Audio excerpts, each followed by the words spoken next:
Okay, welcome everyone to our first session of our forum. Following these wonderful speeches before on artificial intelligence and higher education, now we are having our first session. And in this session, we will more directly focus on the concept of posthumanism. Our session is entitled Conceptualizing Posthumanism. And in this session, we will have 4 presentations. Let me very briefly talk about the content of these presentations, and then each individual speaker will do his or her presentation. So our first speaker will be Dr. Syed Mustafa Ali. His presentation will be on the notion of post-human race. Dr. Ali will tackle the question of the reproduction of the West versus the rest divide in posthumanism. In this regard, he will critically engage notions such as race, racialization, and information technology and big data. Our second speaker will be Dr. Khalid Mayar Elidrissi. His presentation will explore imaginations of humanity's future in post-humanist writings. He will question such notions as the superhuman, the Übermensch, death of the death, and discuss their implications regarding the individual, the nature, and the divine. Our third paper is co-authored by Dr. Tuba Umut and Dr. Nazan Yeşilkaya, and their presentation will explore the limits and problems regarding ethics in the context of a post-human ontology, with a special focus on the virtue of justice. And our last speaker will be Dr. Heba of Ezzat, and her presentation will focus on the political aspects of posthumanism, exploring aspects of economic production, surveillance, civic virtues, and the state in the future. We will divide our session into two parts. In the first part, we will have 2 speakers. First, Dr. Syed Mustafa Ali, and then Dr. Elidrissi. Following the first 2 presentations, we will have a brief question and answer session. Once this question and answer session is over, we will have the next presentations by Dr. Tuba Umut and Dr. Ezzat, and then we will have the second part of the question and answer session. So we hope that we will not have a continuous 4 presentations after another, and rather we will have a break in the middle. And also each 2 presenters will have a fair share in their time to see the questions and comments from our audience. Okay, let's start with our first presenter, Dr. Mustafa Ali. Thank you. I need to share my screen. I hope that's going to be okay. Yes, it is okay.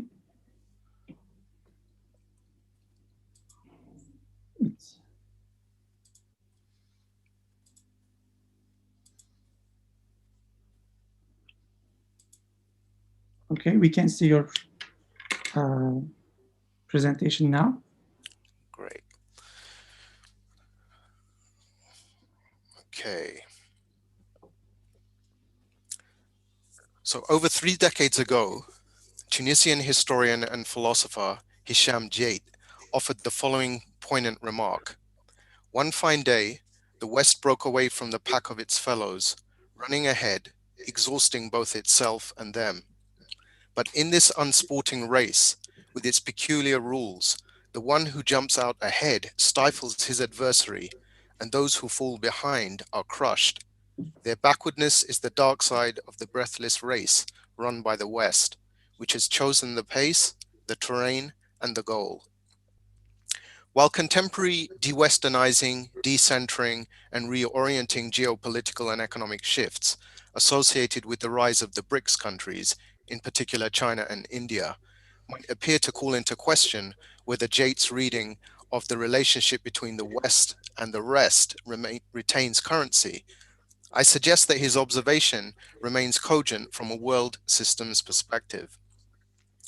Building on earlier work exploring reflexive relations between race and as information, information, and as Orientalism, and recent work exploring race, more specifically whiteness, and as transhumanism in connection with the phenomenon of white crisis. In what follows, I put Jait's idea of an unsporting and breathless race or competition between the West and its adversaries into conversation with race understood as a process of racialization, viz., the forging of taxonomies for regulating and ordering phenomena along what decolonial scholar Frans Fanon referred to as the line of the human, with a view to thinking through the question concerning posthumanism in relation to science, technology, and civilizational futures. Mobilizing critical race theoretical and decolonial extensions to world systems theory, I argue that the most appropriate lens through which to think about the civilizational implications of this question is power, understood in terms of historical entanglements of race and religion, religion and technology, technology and race.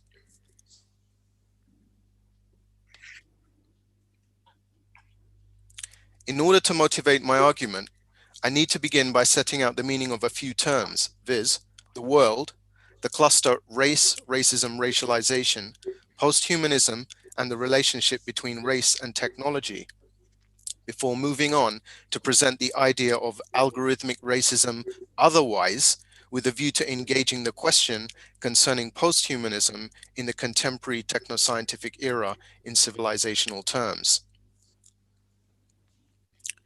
According to world systems theorist Immanuel Wallerstein, the history of the modern world system has been in large part a history of the expansion of European states and peoples into the rest of the world, commencing with the so-called Columbian voyages of discovery to the so-called New World in 1492 of the Common Era, which resulted in the emergence of a capitalist world economy during the longue durée of the 16th century and thereafter.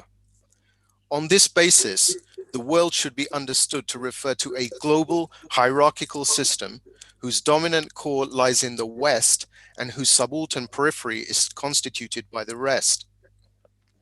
This world was forged through violence as a European imperial colonial undertaking, and the structuring logics, ontological, epistemological, cultural, political, economic, etc. of this project, what is often referred to as coloniality, persist in the post-colonial era, notwithstanding the formal end of colonialism with the national independence movements of the 1960s.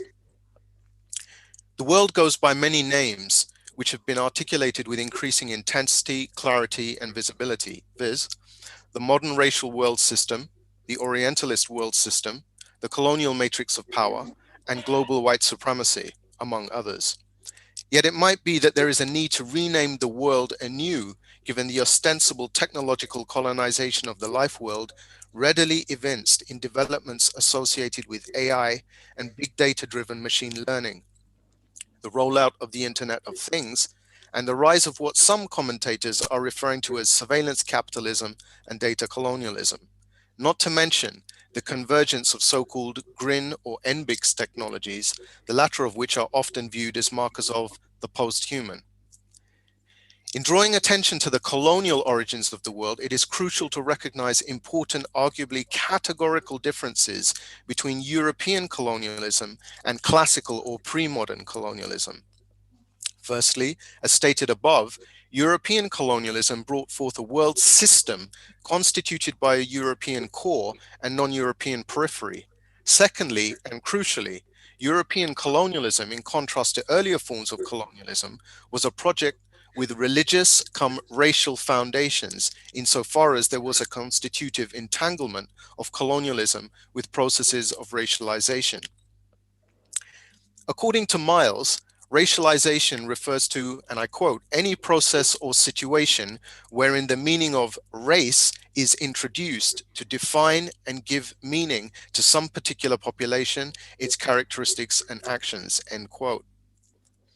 In this connection, it is crucial to appreciate that racialization is a relational process, and in the historical context of the formation of the world, was constitutively structured around a binary opposition between the European and non-European, where the latter has been a placeholder for various others, including Jews, Muslims, Africans, and indigenous peoples. The Muslim, as the Saracen, the Moor, the Turk, played a preeminent longue-durée role as a figure of threat, whether real or imagined, projected, around which Christendom, come Europe, as a polity formation coalesced. This binary othering assumes a specific form in the context of the European colonial project, commencing in the late 15th century, viz. Racism, a structural and world systemic phenomenon which should be seen as generative of the category race through processes of racialization involving the forging of taxonomies for regulating and ordering phenomena along what decolonial scholar Frantz Fanon referred to as the line of the human. For present purposes and bringing together the thinking of critical race theorists and decolonial scholars, I suggest that racialization is usefully conceptualized as a relational process involving four sub-processes. 1, exclusion or in-group, out-group formation. 2, taxonomization or hierarchy construction. 3, reproduction or historical transference. And 4, the naturalization or depoliticization of the first three sub-processes. Crucially, thinking about race, racism in processual terms, viz. As racialization, suggests the possibility of its further reconceptualization in procedural terms, which I suggest leads to the possibility of conceptualizing race, racism, racialization along algorithmic lines, which I will attempt later on. However, before attempting such a conceptualization in the context of exploring the question concerning posthumanism in civilizational terms, I need to clarify the meanings of posthumanism in contemporary discourse and the relationship between race and technology. In engaging with posthumanism, it is necessary at the very outset to differentiate between two broad and allegedly distinct strands, what might be referred to as technological posthumanism and critical posthumanism.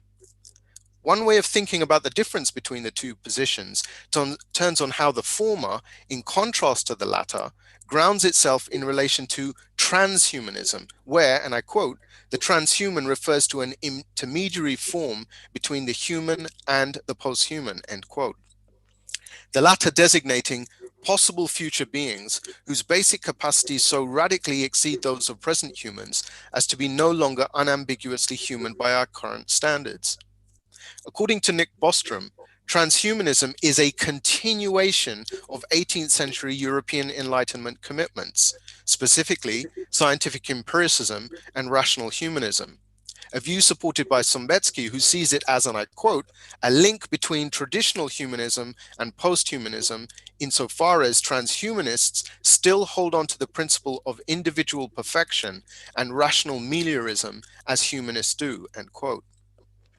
However, Sombetsky goes on to argue that technological posthumanism is radically distinct from both humanism and transhumanism, insofar as its concern is not with enhancing or perfecting man as he currently exists, but rather with mobilizing the convergence of Grin and Inbix technologies in the pursuit of constructing a new race, the emergence of the latter constituting a technological singularity, wherein mind is virtualized, that is, rendered into information, and uploaded to a technological substrate, thereby attaining immortality.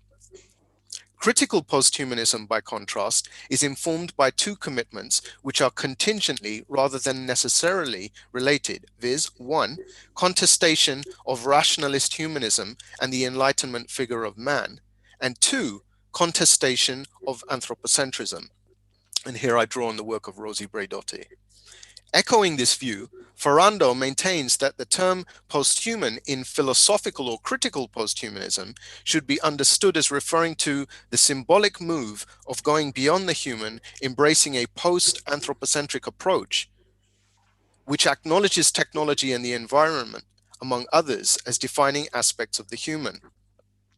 Although commentators such as Herbrechter and Wolff insist that the two strands of posthumanism are radically distinct in that, unlike transhumanism and technological posthumanism, critical humanism is neither technocentric nor concerned with transcending the human through technological means, Others have contested this view, suggesting a shared commitment to overcoming the human subject, albeit in pursuit of different ends, viz., technological posthumanism, focusing on the creation of a successor race, critical posthumanism, as at least partly concerned with the critique of Enlightenment racism.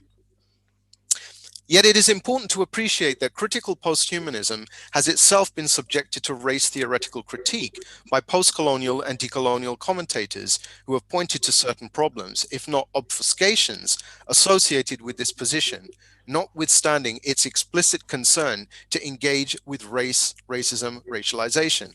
For example, according to Mahendran, critical posthumanists argue that the traditional boundaries of the animal, human, and machine are no longer relevant, and that because rationality has been knocked off its pedestal, the modern liberal subject has become destabilized, hence all entities must be treated as ontologically equivalent. An important consequence of this view is that the human is no longer central. If the human is no longer central, then neither is race. Arguing along complementary post-colonial lines, Moinul Islam points to the dangers of conflating the subhuman with the non-human in critical posthumanism, arguing that, and I quote, retreating back, moving forward from the human and the valorization of the non-human other is something that needs to be critically viewed, as it may be a strategy to force our attention away from the human victim. Crucially, he goes on to suggest that, and I quote, when some people have not been considered and treated as humans, posthumanism serves as an alibi for further denial of humanity to these same people. Going further and drawing on recent mounting criticism of the so-called ontological term towards non-anthropocentric post-dualistic materialism, while conceding that such a turn was at least partly motivated by a concern to address legacy political and ecological injustices associated with modern colonial projects by engaging with post-colonial and other forms of critique, I maintain that critical posthumanism ultimately proves to be rather brittle vis-a-vis its commitment to emancipation of and reparations towards the other, that this is at least partly due to its shared commitment with technological posthumanism to embracing information as the basic fabric of phenomenal reality. On my reading, the entanglement of various cybernetic, computational, informational, algorithmic, and datafied turns with the ontological turn to the posthuman tends to collapse critical posthumanism onto technological posthumanism via transhumanism, providing a means by which to retrench Western hegemony under contestation of Eurocentrism. In addition, critical posthumanist endorsement of so-called flat ontologies arguably functions as a discursive means by which to obscure the persistence of asymmetric hierarchies and their algorithmic reproduction. In this connection, it is somewhat ironic to note, given critical posthumanist rejections of binaries and dualisms in pursuit of the hybridity of nature, culture, and technology, that the opposition between anthropocentrism, actually Euro-cum-West-centric domination, and a decentered hybrid cyborgian worldview is arguably another binary dualism, one that forecloses other possibilities insofar as both positions, that is, anthropocentrism and post-anthropocentrism, arguably turn about the figure of the human, white, Western, such turning generally being effected by the same white Western as it morphs and transitions to the post-human. Let me turn now to the relationship between race and technology briefly. According to Chun, by framing questions of race and technology, as well as by reframing race as technology in relation to modes of media naturalization, we can, theoretically and historically, better understand the force of race and technology and their relation to racism. Arguing along similar lines, I want to suggest that framing questions of posthumanism and race, more specifically whiteness, as well as reframing posthumanism as race, in relation to historical processes of rearticulation of the latter, that is, whiteness, enables us to theoretically and better understand how posthumanism can, and arguably does, function as a techno-scientific articulation of race, that is, whiteness, during a period arguably marked by increasing contestation of other forms of this racial phenomenon. Let me turn now to the idea of algorithmic racism otherwise. Drawing on Chun's provocation to think about race and as technology, and Coleman's assertion that race can be understood as algorithmic, I suggest that race and algorithms are entangled in at least two ways. Firstly, that with the rise of big data and algorithmic technologies, incorporating machine or deep learning, evidence is mounting of how bias, specifically racial discrimination, is being reproduced as a consequence of the historical embeddedness of such bias in training data, if and when the latter are understood as socio-technical assemblages. In short, race, racism, racialization has assumed algorithmic form in the techno-scientific age or epoch of datafication and/or algorithmization. Secondly, and more provocatively, that the emergence of such algorithmic racism can and should be understood as the latest iteration within the algorithmic procedure that is race, racism, racialization itself.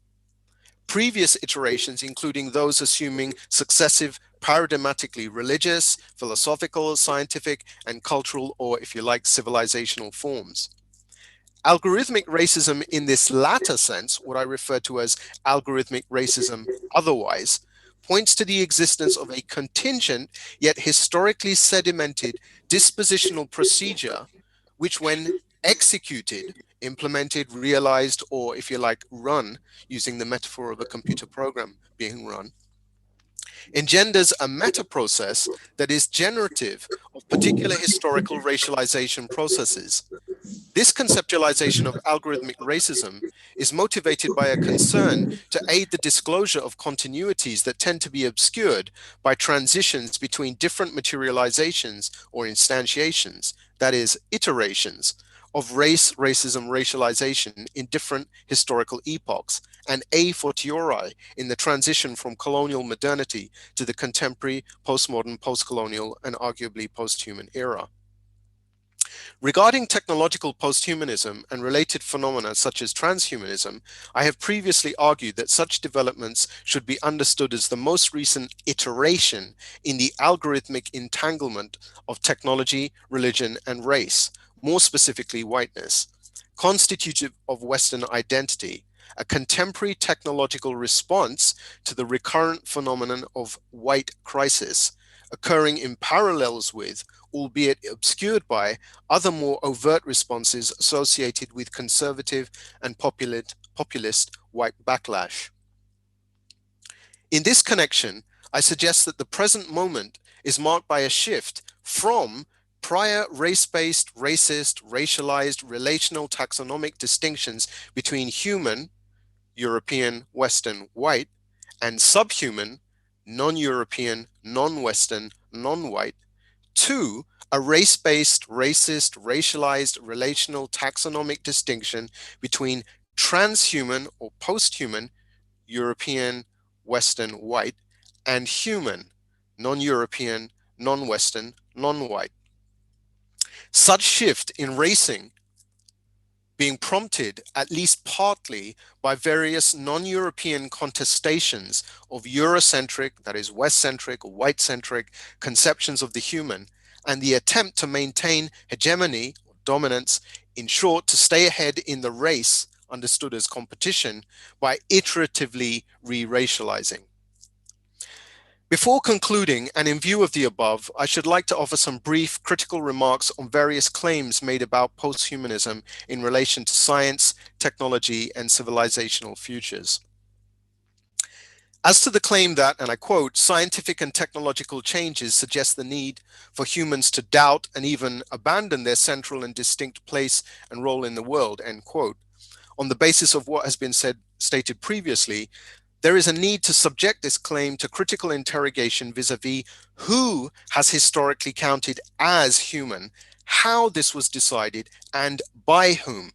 The abstract universalizing category human masking or obscuring difference and differential power relationships. Viewed through the lens of algorithmic racism as formulated above, the onset of the posthuman via the transhuman needs to be understood as a response by Europe come the West to non-European contestation of the site of the human, motivated by a concern to maintain hegemony.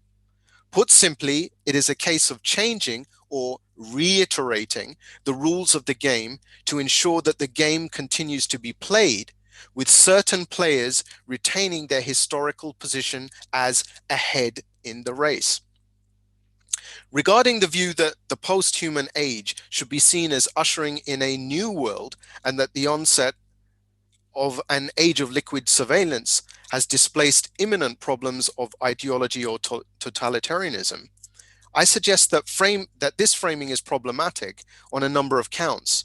Firstly, reference to a new world arguably invokes, albeit tacitly and possibly unintentionally, a colonial framing. At a minimum, there is a need to consider how and for whom this purported world is new, those primarily responsible for shaping it, and to what ends, and the extent to which old world power relationships are reproduced in the new. Viewed through the lens of algorithmic racism, it becomes readily apparent that the new world is continuous with the old, that there is continuity through change and the persistence of phenomena associated with the colonization of the life world, insofar as the techno-scientific shift inaugurating the post-human age marks a shift within a governing longue durée programmatic, that is procedural or algorithmic, structuring logic that reproduces or reiterates asymmetric power relations. Finally, the claim that, and I quote, future societies will be governed by AI is problematic for at least two reasons. Firstly, it obscures the likelihood of differential operation of AI-based governance in the core and periphery of the modern colonial world system. And secondly, it turns on technologically determinist readings of societal transformation and a reductive collapse of contingent futures onto a singular futural trajectory, one tacitly driven by colonizing logics historically originating in the West. And in this connection, and notwithstanding the contested nature of civilization per se, asking whether posthumanism will lead to anti-humanism and the corrosion of civilization arguably points to a reduction of civilization and plurality to a singularity, thereby indicating the tacit embrace of a totalizing, colonizing logic of transformation. In concluding, I should like to re-engage with the views of Hisham Jait, the author whose prescient remark about an unsporting and breathless race or competition established by the West partially inspired the present essay. Just before making this comment, Jait makes the following important observation, which I suggest remains relevant and speaks to the contemporary post-human age. The West is there with its power and technology. It has dominated and still dominates the picture. And so long as Homo Occidentalis continues to act out his Promethean vision, he forces his rhythm and his choices on others under pain of subjection or historical death. The West has not only goaded the world into fighting against it with its own weapons, it exports and imposes the frenzy for development on which it itself is now choking. In short, the structuring racial logic governing the world system persists in and informs the transition to the post-human moment. What might be an appropriate response to this algorithmically racist structural logic? Following his remark about the unsporting and breathless Western race run by both the West and its adversaries, wherein the former remains in front and the latter are kept behind, Jait goes on to argue that because this backwardness does exist, and because modernity includes important benefits along with alienation, it is necessary to go on trying to catch up. But because this gap cannot possibly be made up, it is crucial to preserve other forms of value, an identity, a culture, a civilization. While some might argue that Jait here embraces a rather fatalistic reading of non-Western futures vis-a-vis his assertion of an unbridgeable gap between the West and the rest, I am inclined to view the situation somewhat differently. For my part, I think Jait might be correct, notwithstanding rising non-Western powers pursuing technological projects, some of which rival the status of similar projects pursued in the West. Insofar as it might be argued that such non-Western players, or rather runners, given the racing metaphor, might be fighting against the West with its own weapons. That is, pursuing a Western-originated project structurally entangled with racialized logic, viz., technological progress. If this line of reasoning is correct, I suggest the need to consider possibilities, that is, futures, other than those informed by the frenzy for development, associated with the desire to play the impossible game of catch-up. What form might, should such possibilities assume? Here I point to the need to resist, if not overcome, the onset of the post-human age, such resistance assuming two forms. Firstly, something along the lines of what I have referred to elsewhere in my writings as a commitment to a fugitive decolonial Luddism, that is, an oppositional ethical political stance oriented towards resisting the rollout of various post-human technologies in the margins and peripheries of the modern colonial world system. And secondly, the centering of civilizational resources aligned along other than technocentric progressivist lines. In this connection, and in the context of commenting on Islamic civilization, Jait maintains that Islam will not be able to match the West's technological capacity, its science, or its power. That is not to say that it should drop out of the race, but rather that it should not get lost in the confusion. In a word, it should safeguard, cultivate, and refine its share, which is great, in the human enterprise. What form might this share take? At the risk of being perceived to have avoided the question, I leave that for others engaging with civilizational futures to answer. Thank you. Thank you very much, Dr. Ali, for this thought-provoking presentation. Inshallah, we hope to address your question at the end. Okay, our next speaker is Dr. Elidrissi. Dr. Elidrissi will make his presentation in Arabic, and following that, we will have a brief summary in English. The floor is yours, Dr. Elidrissi. Please unmute yourself.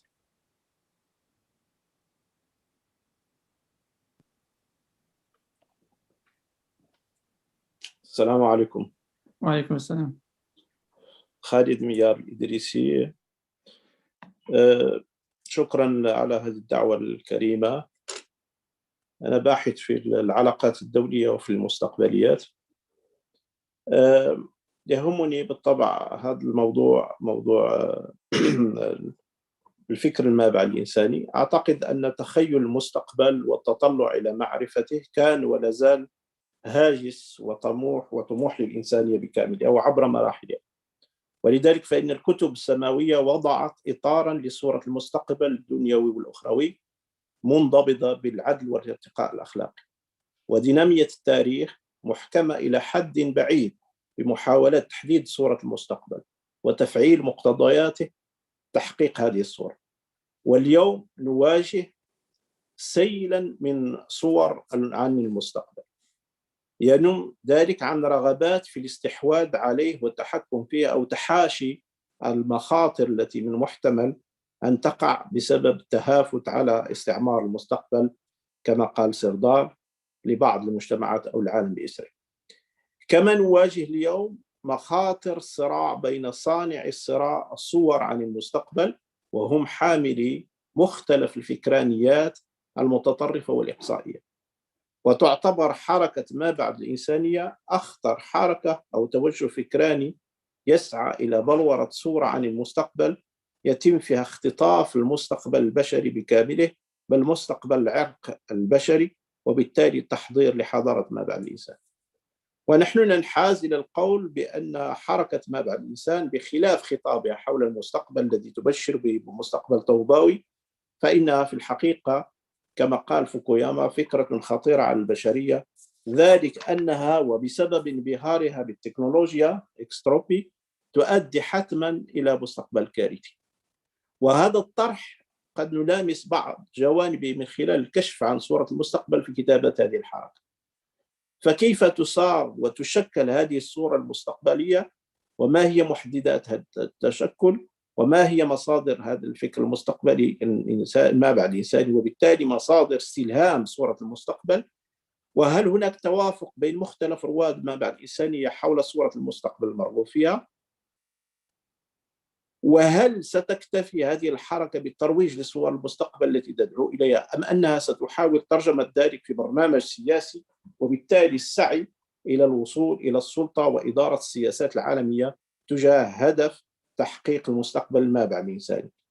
وهل هذا الفكر ما بعد الإنساني له مستقبل فعلا، أم أنه مجرد موضة فكرية عابرة؟ لا أدعي في هذه الورقة بأنني سأجيب على جميع الأسئلة، وإنما يكفيني هنا إثارة الأسئلة مع إشارة إلى بعض الاحتمالات في زمان يطلق عليه الأزمنة ما بعد العادية post normal times حسب تعبير سردار، حيث يسود لا يقين واستحالة التحديد. صورة المستقبل هذه سنحاول جمع ملامحها من خلال قضايا معينة هي التكنولوجيا والسياسة والدين والإنسان. فالصورة النهائية حول الإنسان وتحول إلى معرفة الإنسان تتم من خلال تخيل صور لهذه القضايا.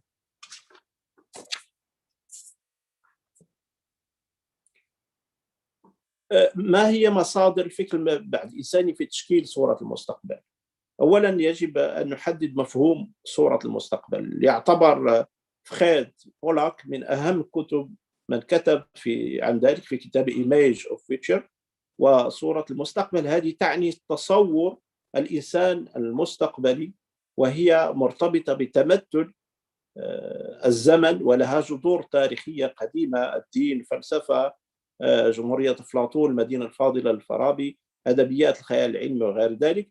فصورة المستقبل هي تمثل للذات والآخر والعالم في بعد مستقبلي، فهي في نظرنا نشاط وجداني مشبع بمواقف فكرية وعقدية وسياسية وعرقية.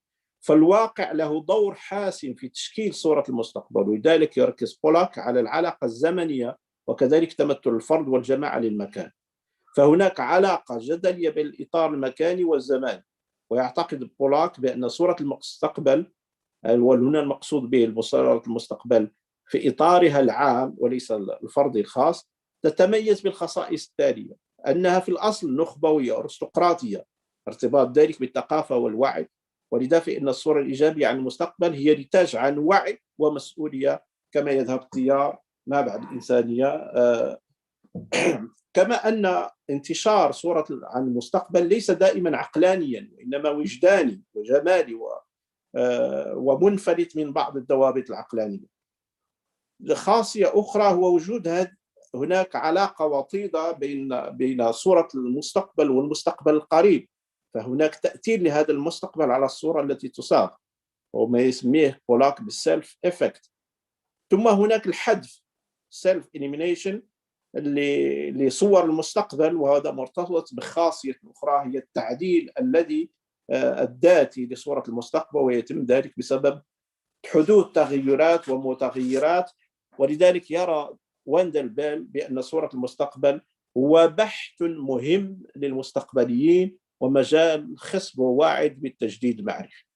ولذلك يعرف واندلبال وكذلك مو صورة المستقبل بأنها an expectation about state of things to come at some future time، أي انتظار حصول وضع معين للأشياء في زمن مستقبلي. فهي صورة تتوقع تحقيق احتمالات أو مستقبل محتمل ومرغوب فيه. وهي تختلف بالطبع عن السيناريو وكذلك الرؤية. فالسيناريو هو نوع من الإجراءات مفترض لعمل الوصول إلى تحقيق صورة المستقبل، أما الرؤية فيجن فهي المنظور الذي يحدد الوجهة أو المسار المرغوب فيه في المستقبل. يمكن لصورة المستقبل أن تكون صورة ذهنية لأفراد وخبراء ومجتمع، ويساهم الجميع في تشكيلها، كما يمكن أن تكون صورة المستقبل وسيلة لجعل كافة الناس في مجتمع معين في انتظار لوضع مستقبلي أفضل.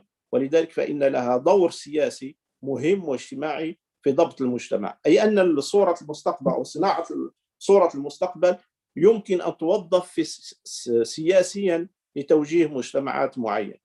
بالطبع صورة المستقبل لا تتكون من فراغ أو مجرد انطباعات ذاتية، وإنما بسياق معين ومصادر فكرية وعقدية وسياسية. كما أن المستقبليات المتكاملة Integral Future Studies انتقدت تصورات بولك وغيره، وبينت بعض المرتكزات المتهافته في بناء صورة المستقبل، ومن ذلك النقد التفكيكي. فما هي مصادر صورة المستقبل؟ في نظرنا هناك مصدرين. هناك مصدر نسميه بمصدر واعي، مصدر غير واعي، ومصدر واعي. فالمصدر الغير الواعي الذي ينبني على الوجدان والعاطفة والثقافة مثل الأمل. هناك مجموعة من رواد ما بعد الإنسانية يحلمون بالخلود والقضاء على الشيخوخة، فلهم أمل في طول العمر، وهذا مرتبط بالاعتقاد. الخوف من الضعف، من قلة الموارد، من الآخر، لذلك هناك بحث عن الإنسان المعزز augmenté enhanced. المصادر الواعية هي باختصار تكمن في النزعة الإنسانية ونيتش ومجموعة من الروافد. وقد تعامل الفكر المعدل الإنساني مع التراث الفلسفي الغربي والعالمي بانتقائية شديدة جدا تتوائم مع تطلعاته، وكذا يمكن القول أنه استمد توجهات من النزعة الإنسانية التي تعلي من قيمة التقدم والإيديولوجيا وإيديولوجيا السعادة، كما استمد من الداروينية القائمة على فكرة البقاء للأنواع التي تتطور، كما استلهم فكر نيتش وتطوير فكرة الإنسان الفائق. هذا إضافة إلى أخذ بمذهب النفعية التي تعتبر المنفعة هي الأصل، ولذا يبرر رواد ما بعد الإنسانية الانبهار بالتكنولوجيا الاكستروبي بما تقدمه من إضافات إلى وظائف الذات الإنساني. ولهذا فالنموذج النظري بارادايم الذي يستند إليه التوجه ما بعد الإنساني حول العلوم يكمن في الاعتقاد بأن العلم ليس القصد منه هو تحقيق المعرفة، وإنما الإسهام في التطور الإنساني المتحكم فيه. ولذا فإن النفعية الحجة والإلحادية هي التوجه. فأغلب رواد ما بعد الإنساني يعتقدون بأن العصر ما بعد الإنساني يمكن الإنسان الجديد من أو ما بعد الإنسان من الانتصار على الموت.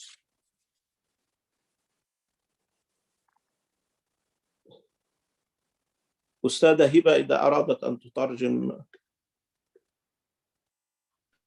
بعض المقال. حضرتك خلصت؟ يعني مقطع الأول، يعني أولا يعني تعريف صورة المستقبل ومصادرها. سأدخل الآن إلى الحديث. Summarizing so far the first part of the talk of Dr. Khalid. So Dr. Khalid is a Moroccan researcher in international relations and future studies, and he was introducing his talk with how there are different imaginations of the future, and the notion of the image itself and how it's monopolized by the Western thought, and referring also to how Muslim thinkers like Ziauddin Sardar introduced some critical perspective regarding this monopoly of the image of the future by the West, referring to what some of the ideas that Syed Mustafa already has discussed. And also hijacking the future. So hijacking the future in terms of imagining the future, and hijacking it by sort of introducing the technology or having the sole access to the technology that is reshaping the human self and the human body and the different type of sciences that are emerging to change what we used to know as the nature of the human self and the human existence. There is a obsession and fascination by technology, reaching the level of ideology, so turning technology into an ideology. And he was asking, can we describe posthumanism as a thought or a trend or a political movement? Because it can also has its own agenda in deciding for the way forward in terms of policies and in terms of the use of technology.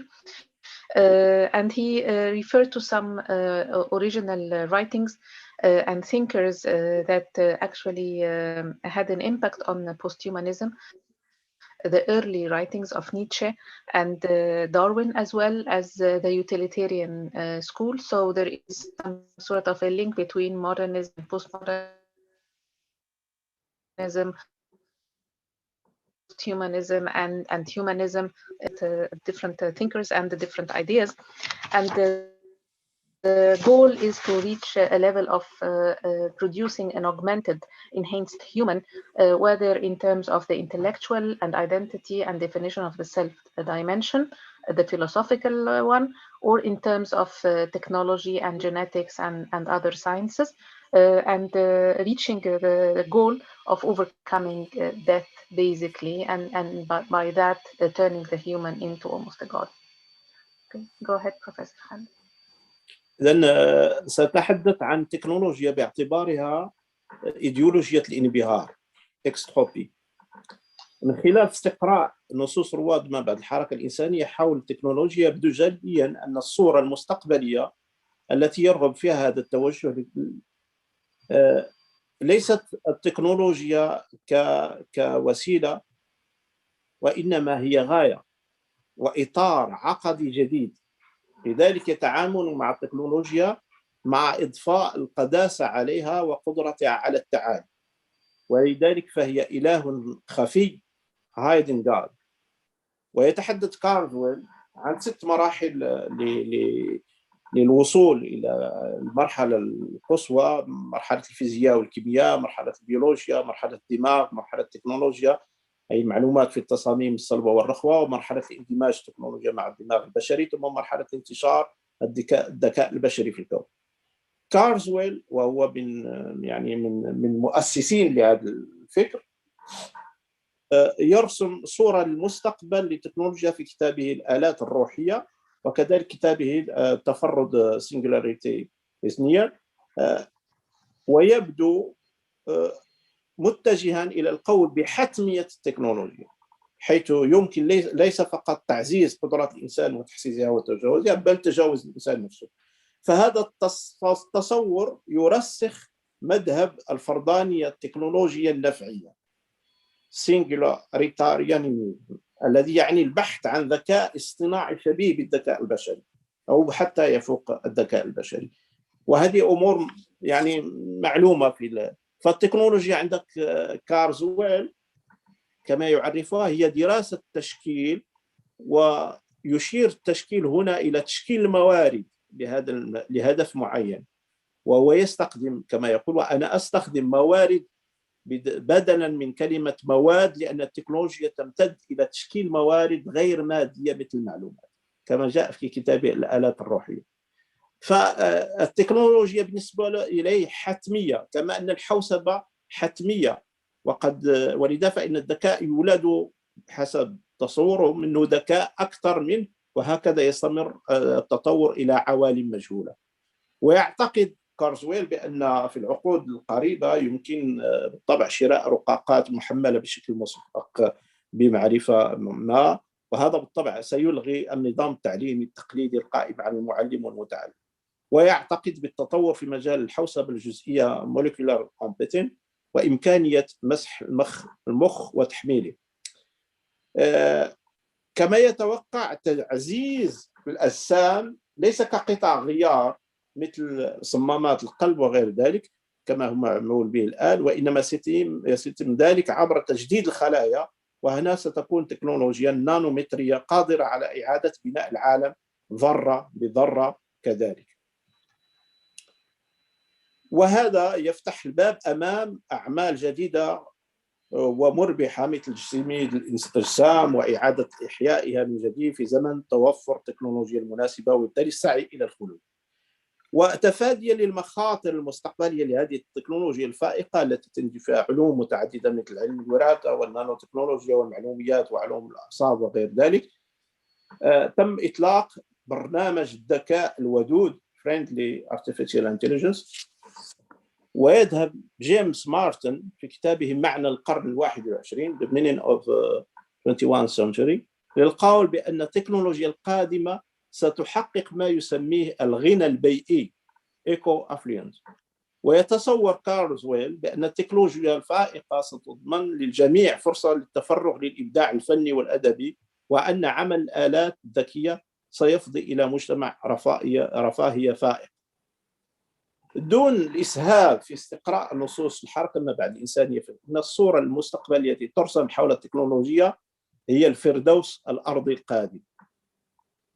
لكن نيك بوستروم رغم أنه من المؤسسين للاتجاه ما بعد الإنساني ورغم اتفاقه عموما على هذه الصورة، فإنه حيث يقول بأن جسمك هو مصيدة للموت، فيقول بأن التكنولوجيا هي تحرر من الموت، ولكن رغم ذلك يحاول أن يكون ليس ساذجا، حيث يعترف بأن الذكاء الاصطناعي يشكل خطرا على البشرية، خصوصا في دراسة The Future of Humanity.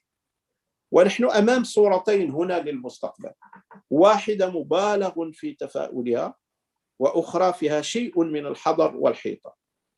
فهناك صراع بين علماء الأحياء المحافظون بيو كونسيرفاتور والتيار ما بعد الإنساني، فالأول له موقف من التلاعب الجيني، والثاني داعي لهذا التلاعب.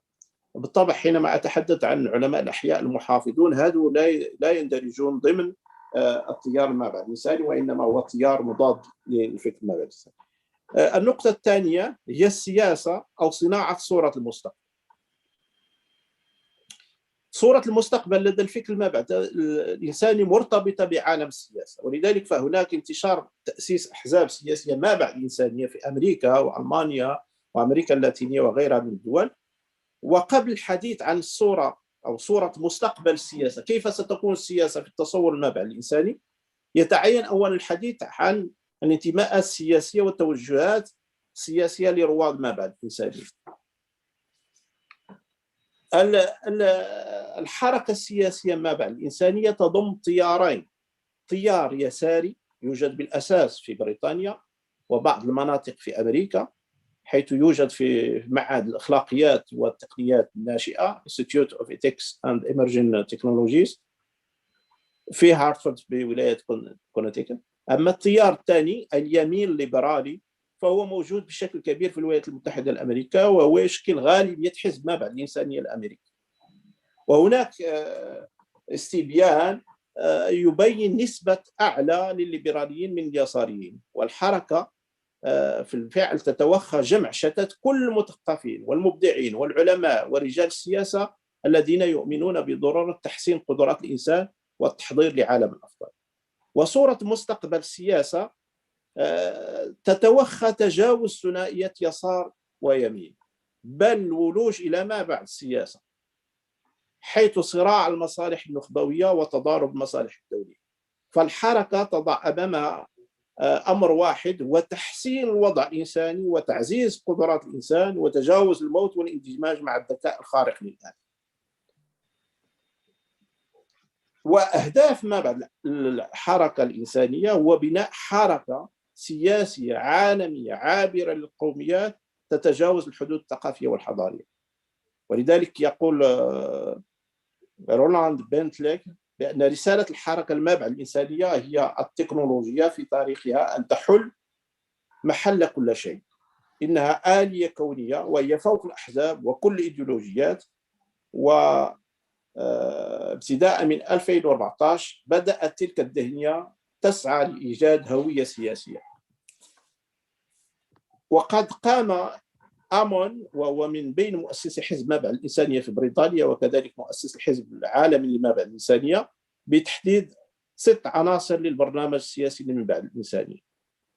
وقد صرح ستيفان زولتان بأننا نعيش، هذا هو مؤسس الحزب ما بعد الإنسانية في أمريكا، بأننا نعيش في عصر الراديكاليات السياسية، ولذا فإن حزبه يحاول استثمار حالة الإحباط هذه التي يعاني منها العديد من الناخبين من جراء سياسات اليمين التقليدية واليسار.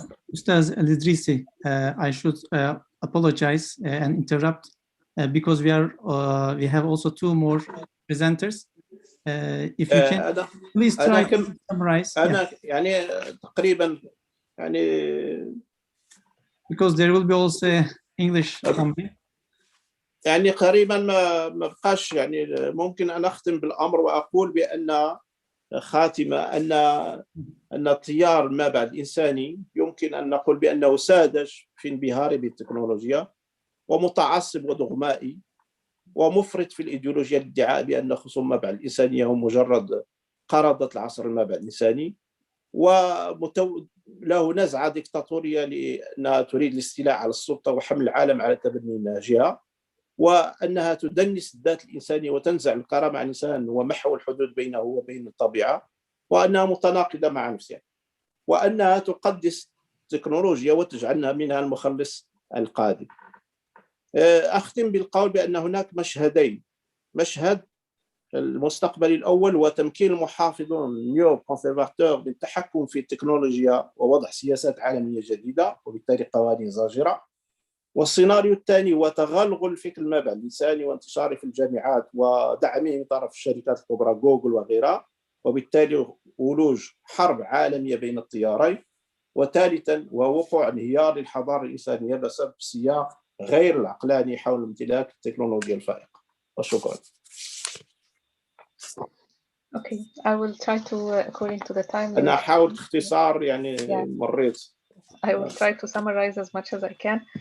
So Dr. Khalid was saying that technology is not only a tool, but it became now sort of an ultimate goal. And there is a degree of image of sacredness of this technology. As mentioned earlier, technology became an ideology, as if it's a hidden god in a way. And he referred in this regard to Kurzweil's book, The Age of Spiritual Machine. There is a degree of determinism, so based again on the traces that we can see in posthumanism from the humanist and the secular backgrounds. There is an individualistic aspect in it, there is a deterministic aspect in it, and as if it's inevitable and there is no way to avoid it basically, and this is, as we know from the COVID experience, as if it's like this is the new time, the new age, and there is nothing that can be done against it. And this is used, unfortunately, by political trends. So while Syed Mustafa Ali focused on the intellectual, Dr. Khalid, as coming from international relations background, also tried to address the political implications. And he said that there are now political groups that are trying to use posthumanism and transhumanism to win and to force political agendas. And there are two trends. There is a leftist group, there are leftist groups, and there are neoconservative groups. And if the latter win, they will impose a lot of agendas on the global agenda, and this will affect definitely. This will be coming from neocons background, and it will not lead to global justice and global peace in any way. And the dimension, of course, of law comes in here if these political groups win and impose, and try to summarize as much as I could, and highlighting the political basically. Okay, thank you very much, Hojam. Let's have a discussion, question and answer session for 10 minutes.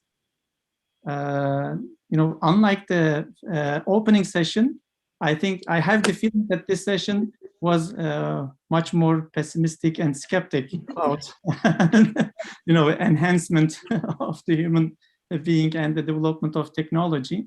Let me first see whether our audience have questions.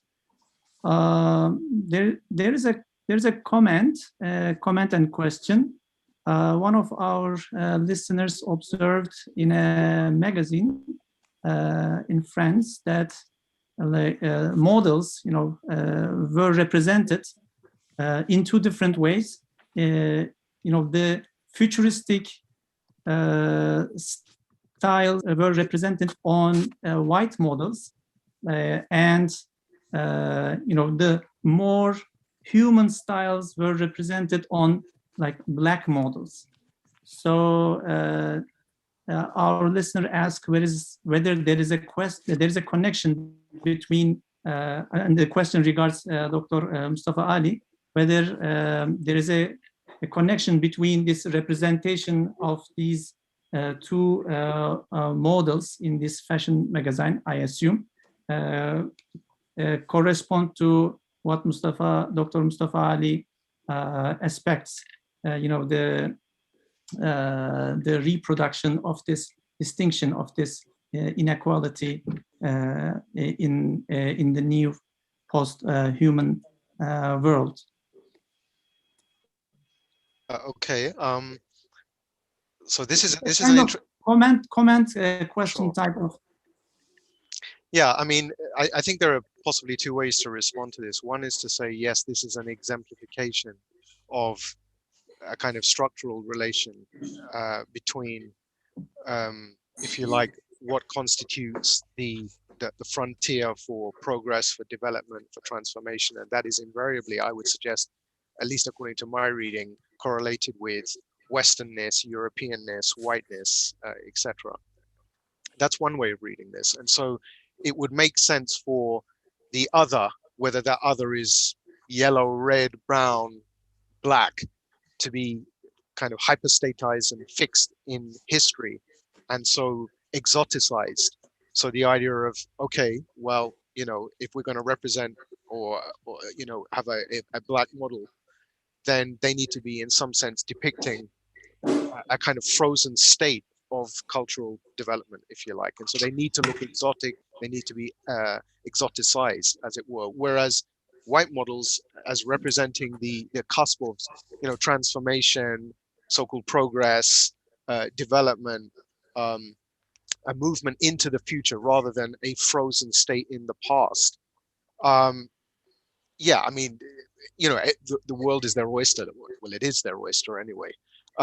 So if they want to engage with kind of like outlandish, futuristic kind of clothing, attire, etc., that's just a given, because the future is correlated with whiteness, and the past or the frozen present is correlated with that which is non-white. But there are ways of pushing back against this, because there are also tendencies such as Afrofuturism, which want to envision alternative futures, multiple futures, centering on a kind of an African or African-centric perspective. I mean, this was captured really quite well in that movie Black Panther, where you see, I mean, I don't know if anyone's seen that film, but this fictionally depicted kind of country within the African continent, Wakanda, where it's technologically enhanced, highly developed, very sophisticated civilizational complex. This is a pushback against this idea that the future has only one trajectory, and that trajectory is white. But I mean, just to return to the original question, I mean, you can find this phenomenon everywhere. I mean, just citing the example of a French fashion magazine, that just brings it right down to earth. But I'm suggesting the phenomenon is completely diffuse, because it is the structural logic of the world. I'm not talking about planet Earth here. I'm talking about the modern world or modern colonial world system. Okay, thank you very much. Can I ask a question? Sure, Nagihan Hocam.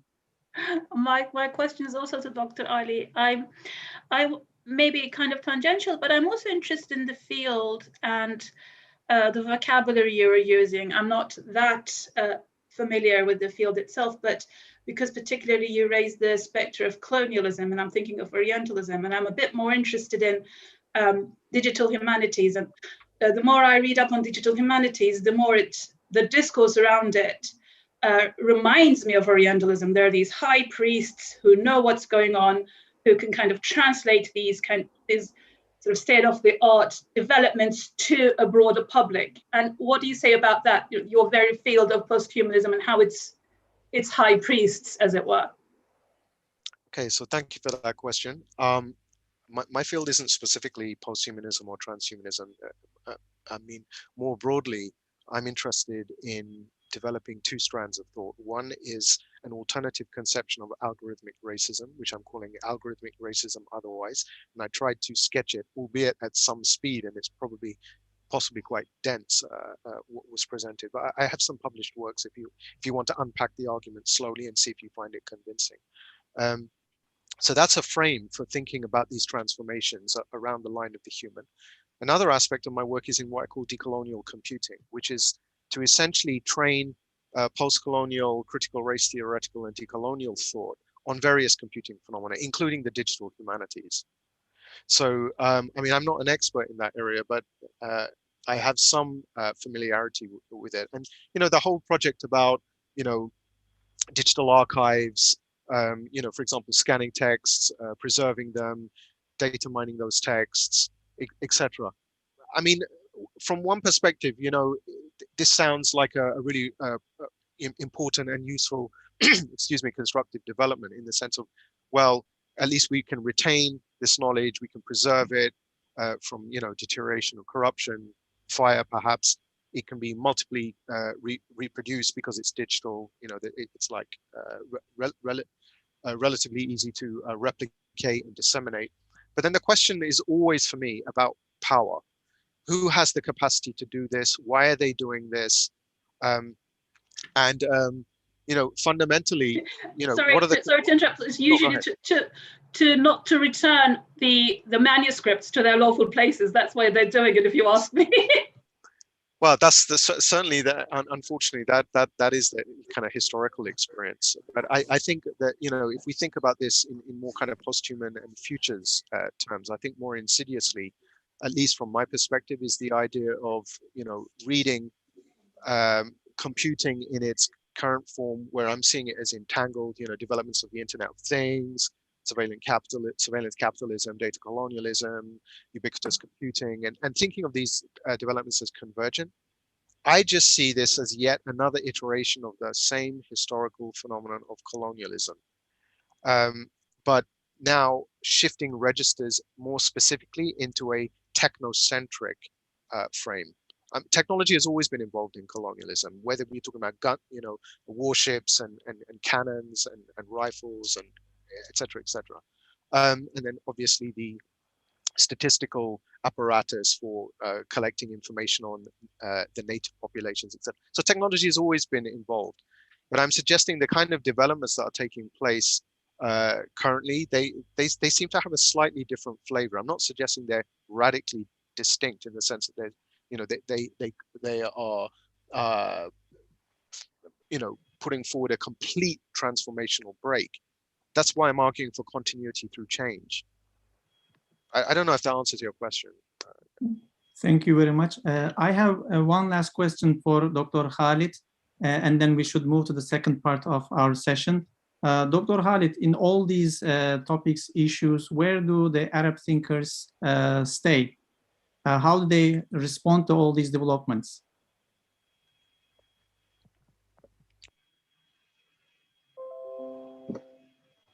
الميكروفون مش شغال يا دكتور.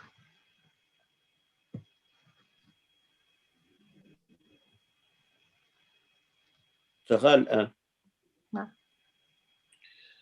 العالم العربي للأسف الشديد أولا غير معني بالدراسات المستقبلية، وتخبط العالم الإسلامي بكامله والعالم العربي في مشاكل متراكمة سببه عدم وجود رؤية مستقبلية واضحة، كما أنه ليس هناك إبداع فكري علمي، لأن الدراسات المستقبلية تفترض وجود حرية وثقة في المفكرين لإبداع عالم أفضل ومستقبل أفضل.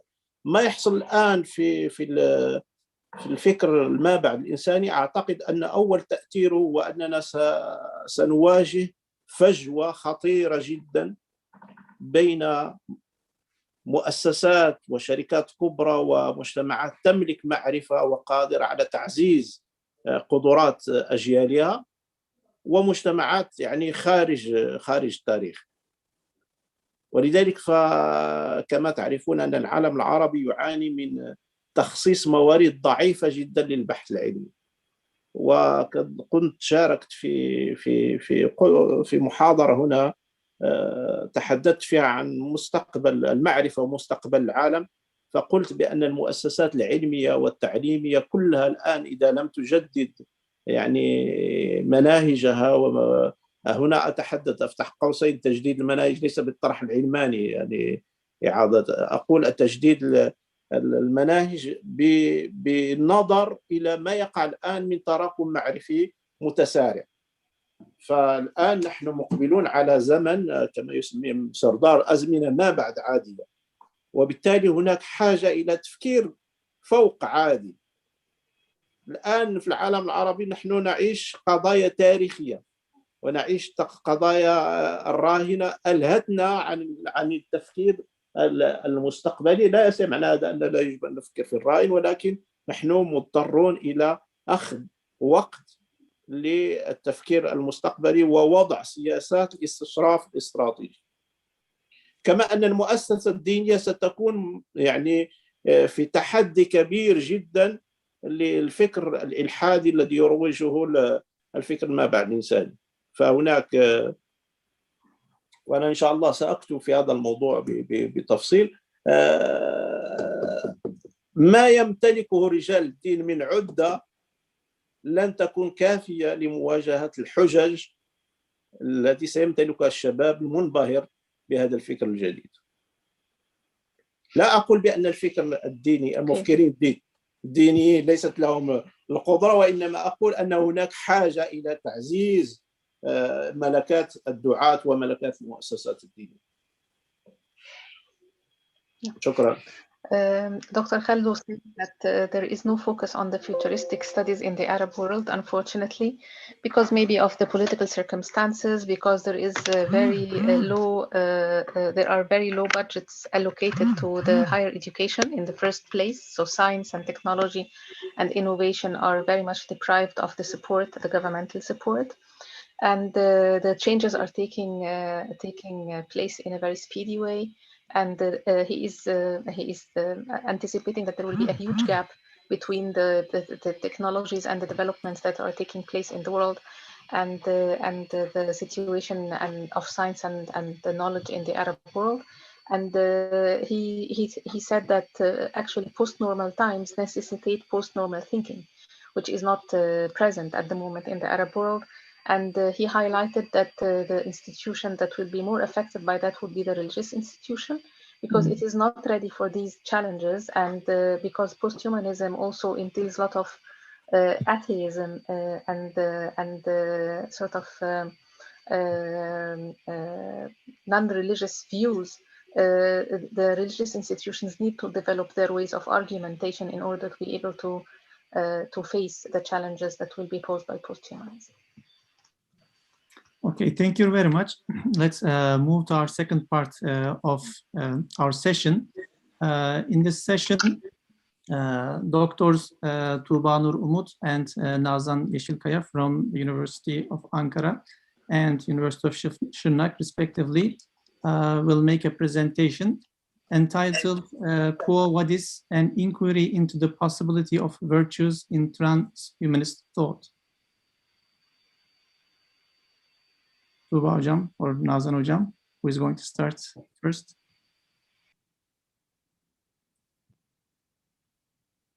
Yeah. Am I from? Yeah. Hello to everyone. First of all, we would like to thank Ibn Haldun University.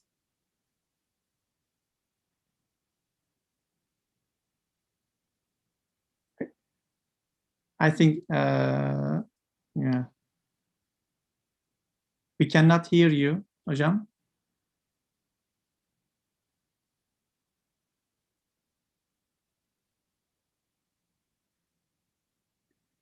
I cannot hear you. Do you hear Nazan Hoca or Tuba Hoca speaking? No, she's gone. She's gone. Maybe Tuba Okay. Hoca, you can take over. Yeah. Please, you take over. Could you see my screen presentation? You can see the presentation. Okay, it's nice. Just a second. Okay, thank you, Professor, and thank you, Nazan.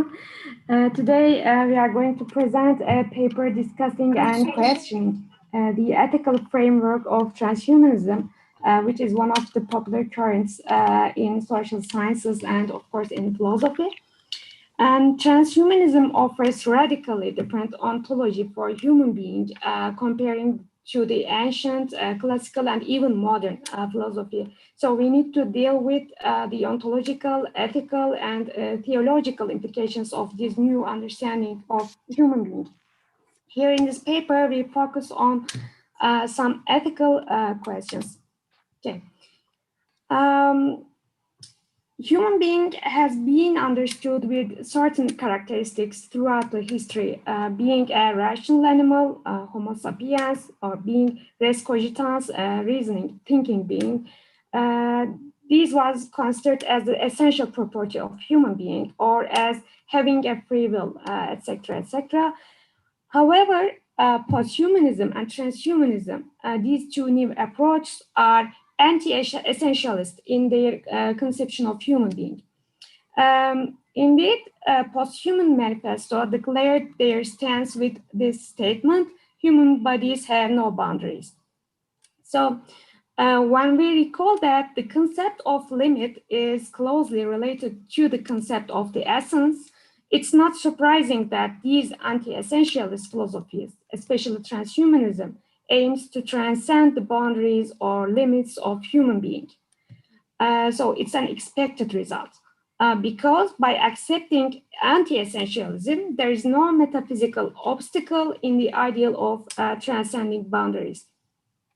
And with the advancements in science and technology, the technological feasibility is almost provided.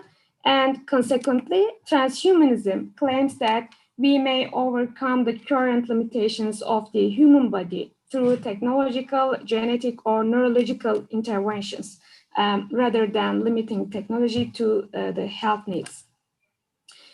From this point of view, human nature is seen as subject to change, as it is fluid and flexible, and enhancement, improvement is regarded as necessary. So what is transhumanism and what is the principal aim of transhumanism? It's an intellectual and cultural movement that affirms the possibility and desirability of fundamentally improving the human condition through applied reason. In brief, transhumanists want to apply technology to overcome deficiency and biological limits of human beings, because human nature is not perfect. It's just an entity that must be surpassed into the evolutionary process.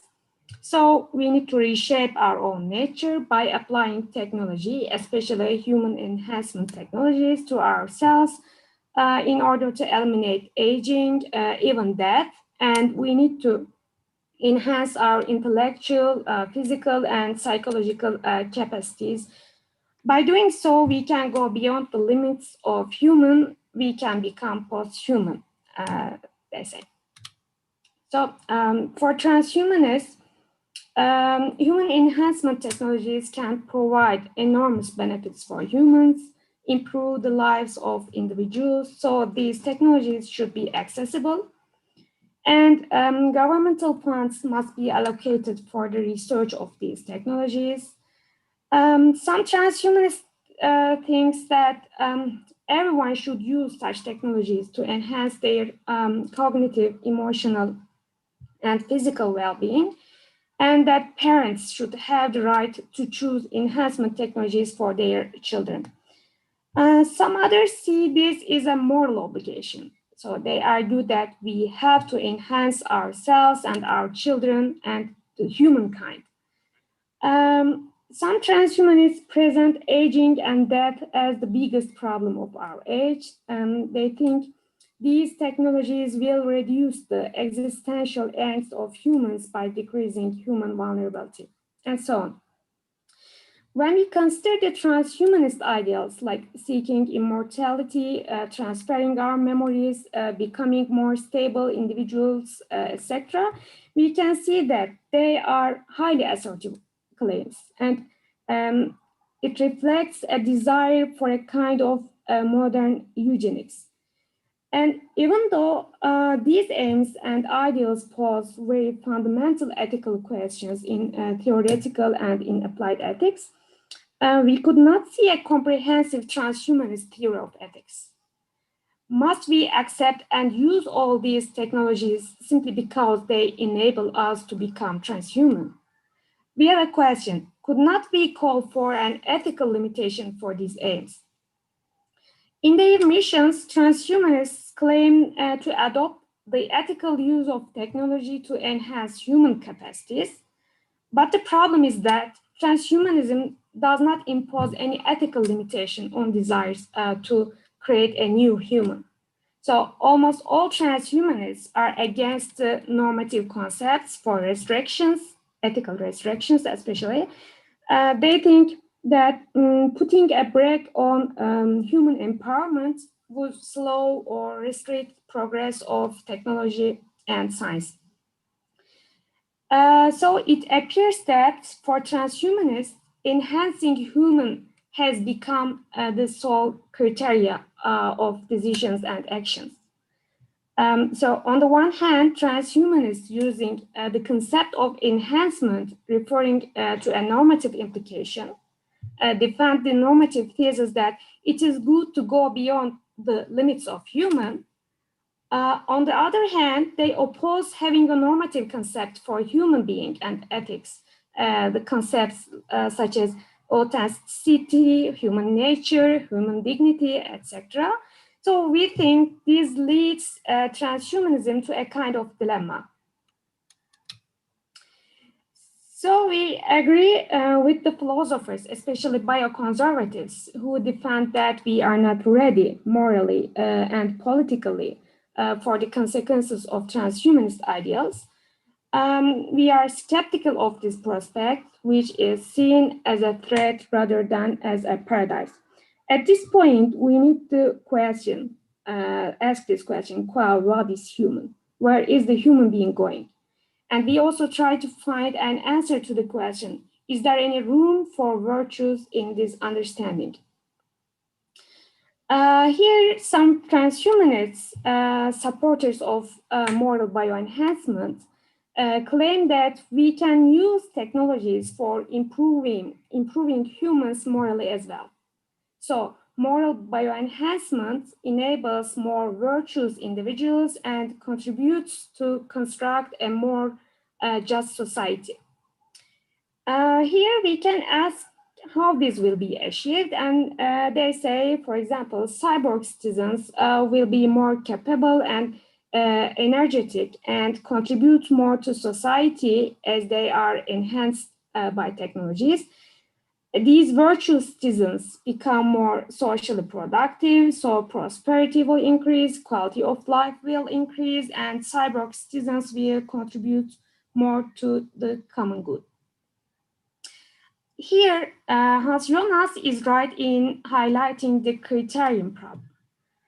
He asks, if the goal is to create a better human and generations, what is the standard for the better? In what image we create the better? What is better, a cool head or a warm heart, high sensitivity or robustness, a placid or a rebellious temperament? Who is to determine that, and based on what knowledge? And whatever the standards of selection agreed upon, is standardization as such desirable? We also need to ask this. More important for our purposes, as we can see, such an approach could lead to the substitution of human enhancement technologies for the moral effort of human being to cultivate moral character. In classical philosophy, everything, including human being, has a purpose, telos. A thing is good if it fulfills its function, and the purpose of human being, eudaimonia, or happiness, or a good life, they are concepts related to human flourishing. And the virtuous activity of soul, cultivating virtues with free will, and so on. So instead of the effort with free will, providing virtues with certain technological interventions will cause problems in terms of free will and keep us away from being responsible agents in making moral decisions.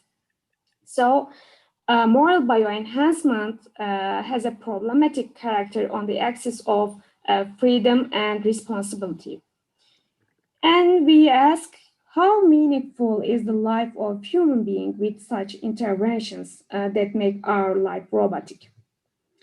As we can see, there is a fundamental, not methodical difference between the 2 points of view, the classical one and the transhumanist view.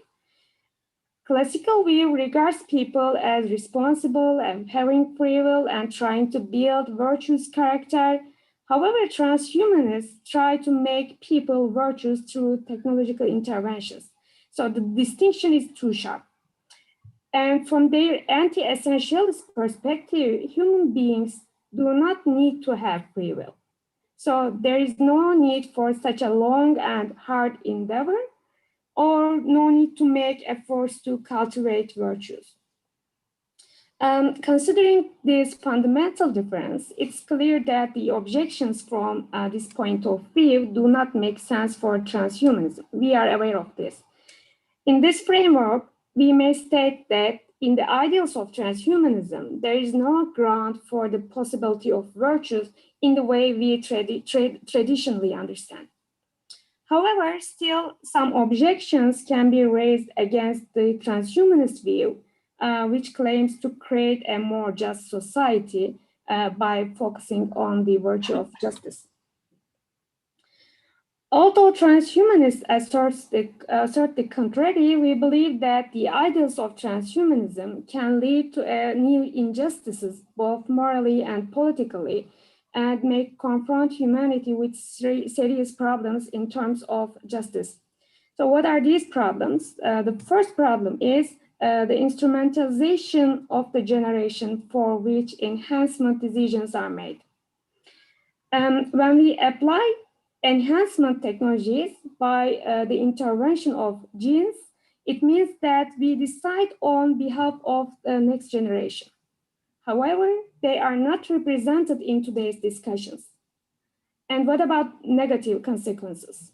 There will be no compensation for any negative consequences that may arise. As a result, an unfair situation will arise in which those who cause such negativities will go unpunished. And this generation, these children, will have been created according to someone else's preferences. Therefore, as Habermas mentions, such engineering will create an irreversible asymmetry in terms of justice between decision makers and those who are decided upon.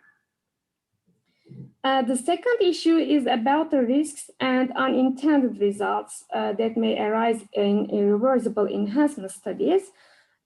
Critics of transhumanism claim that it is much more difficult to enhance human nature than transhumanists think. Most probably, especially germline gene therapy, is likely to have disastrous and undesirable consequences. Based on this, even if transhumanist ideals are partially achieved, what will be the situation of people who will suffer in this development process, face irreversible consequences, and suffer undesirable influences? Will these unfair situations be justified because they live in a period where ideals have not been achieved? So transhumanists need to respond to this objection. The other is about the injustices that will arise in the social structure in which enhanced and unenhanced people exist. We may see the negative effects of those technologies on inequality within the population. We may encounter super intelligent versus ordinarily intelligent people in society. And in such a situation, there may be a difference in status between enhanced and unenhanced. If enhanced ones demand that their goals, their aims be prioritized, this will lead to injustice as well. Unenhanced humans might face discrimination in hiring or other social platforms. Ultimately, the injustices existing in society will increase, and class or generic distinctions may occur between those who can and cannot access these technologies or those who accept and refuse to use these technologies. In any case, such technologies will provide unfair advantages to their users. Another problem is that transhumanist ideals may turn into an ideological or social tool of oppression and injustice. There's a risk of social pressure to apply enhancement technologies in the workplace or education. We may encounter direct or indirect coercion of workers to enhance themselves in the workplace. Even biotechnological advances may increase the power of a single individual or a small group. This shows that with the enormous power offered by technology, even a few people can cause disasters that could divide the entire society. And historical experiences of eugenics also shows the injustices caused by eugenics practices that had become state policy. Indeed, eugenics policies may lead to removing social responsibility by imposing responsibility on the individual. A policy of eugenics may give rise to a tendency for individuals who do not accept enhancement to cope on their own with the consequences of their decisions. In this case, it's not a remote possibility for the unenhanced individuals to be excluded from social responsibility programs. The last point we want to draw attention to is that biological blurring will also blur manifestations of justice. This is the question of how to establish justice among new subjects, I mean cyborgs, since human being will not be the only subject of the post-human age. Questions such as which ethical criteria will be taken as the basis of decisions, which virtues will be included in establishing just order, they all will remain unanswered. It seems to us questions like these are plausible objections to the possibility of a more just society that the transhumanist perspective claims to provide. We try to show that the ideals of transhumanism will confront humanity with some problems, especially in terms of the virtue of justice. Based on all this, we think that enhancement idealized by the transhumanists will lead to more instability. That's all. Thanks for your patience. Thank you very much, Tuba Hocam. Now we have our last speaker, Heba of Ezzat from Ibn Haldun University, Alliance of Civilizations Institute. Hocam, floor is yours. Okay, thank you very much. I know that we are beyond our time schedule, so I will be quite brief. In fact, we have some time, Hocam. Okay. Okay. So actually addressing the issue of posthumanism from a political perspective is very, very problematic, but also very interesting topic, because at the end of the day, social and political theory are still struggling with their own concepts. So there are so many writings about the crisis of political theory and how we are perceiving the dimensions of state and sovereignty, international relations and world order that is changing rapidly, addressing the issues of governance, of corruption and transparency, etc. So how would introducing also a factor of technology in this facilitate reaching a better understanding of political phenomena, but also will make some of the aspects extremely complicated and also seriously dangerous in some respect. Trying to define first what we mean by the political. Of course, we have different definitions of the political that focus more on the conflictual nature of politics and especially the works of Schmidt and Mouffe regarding agonistic aspects of politics. But we also have the dimension of politics that is related to governance, to policies, public policies and allocation of resources and issues of equality, not only of governance, but of government, but also of governance. And we have the definition of politics as ideas, politics as political thought, politics as ideologies. And here Habermas introduces a notion of the post-ideological or technology as ideology. So, and Dr. Khalid mentioned that, posthumanism itself is becoming, in a way, an ideology based on seeing technology as ideas that one cannot negotiate with and should accept the progress in technology without posing questions like the questions posed by the previous presentation regarding ethical and moral dimensions.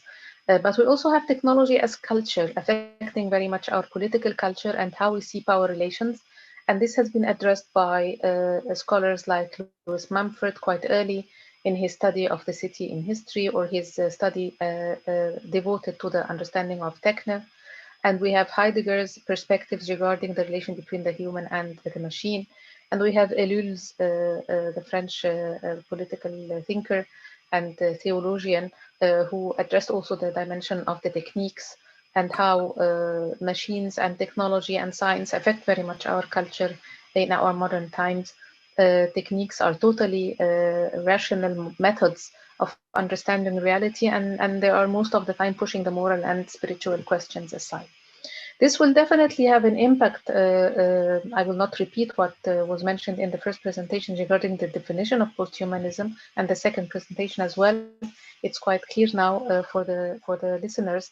But I will try to see how this will affect our political understanding of our reality. The first question that we usually address in political thought and political theory is human nature. And by introducing the technology that would enhance or augment the human body and the human intellect, and talking about neurological advances, biological advances, cognitive developments, etc., we are pushing the boundaries of the individual and collective identities by that, and creating conceptions of a blend between the human biology and the merging technologies and discoveries.